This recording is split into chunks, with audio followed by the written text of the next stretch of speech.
中国云计算吹起进攻号角。放在10年前，任谁也想不到，今天国产新能源车在兼顾性能的同时，价格干到了比油车还便宜。比亚迪一波降价，打了进口车、燃油车一个措手不及。然而，除了汽车市场正在经历大乱斗，中国云计算行业也不平静。你敢信？中国云计算的成就其实一点都不弱于新能源车。如果说汽车市场，日韩、欧洲还有一席之地，在云计算领域，只有中美2个玩家可以上桌掰掰手腕。全球前10云厂商中，中国就占了6席。其中，阿里云甚至进入全球云厂商的前3名，仅次于亚马逊、微软。中国云计算有今天的成绩，得来不易。当然，所有人都觉得这就是一个会长期亏损的业务，短期内根本挣不到钱。但是马云看得长远啊，他虽然不懂技术，但是认可技术才是阿里的未来。2009年，马云拉来了王坚，创建了阿里巴巴的云计算业务阿里云。确实跟很多人想的那样，云计算不是一门容易挣钱的生意。果然，直到2023年，阿里云才终于实现了盈利，但前面的14年，每年都是几十几百亿的亏损。难能可贵的是，阿里云没有被盈利冲昏头脑。继新能源车之后，云计算行业的头部厂商也开始了新一轮的降价动作。29日，阿里云还全线下调云产品官网售价，平均降价幅度超过20%，最高降幅达55%。这也是阿里云史上最大力度的一次降价，涉及100多款产品、500多个产品规格，覆盖计算、存储、数据库等所有核心产品，真正的把技术带来的红利反馈给了行业。可以预见，在阿里云率先降价之后，一定会有企业跟进，一起把云计算产品的价格打下来。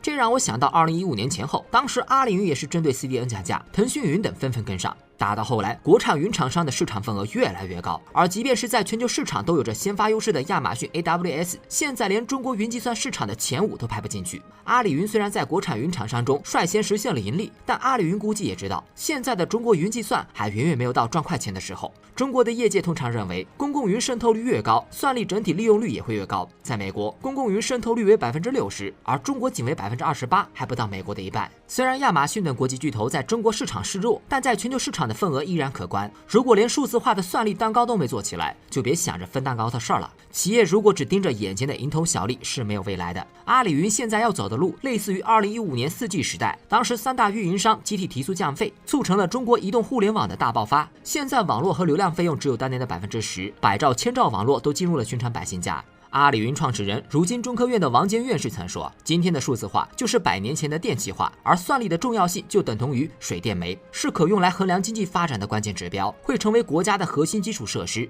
在美国 ，OpenAI 依赖于微软云开发出 ChatGPT、Sora， 就充分印证了公共云是创新的土壤。公共云就相当于当时的移动互联网，只有基础设施的费用足够低，新的创新才能出现。可以说啊，这轮降价不是短期市场行为，而是通过降价开启了一个可持续发展的良性循环。阿里云如果能把算力价格降下来，那就是大功一件。我们甚至可以进一步期待，有更多的中国企业站出来，一起吹响进攻的号角。那崛起的将不只是新能源车和云计算，还是中国科技更加光明的未来。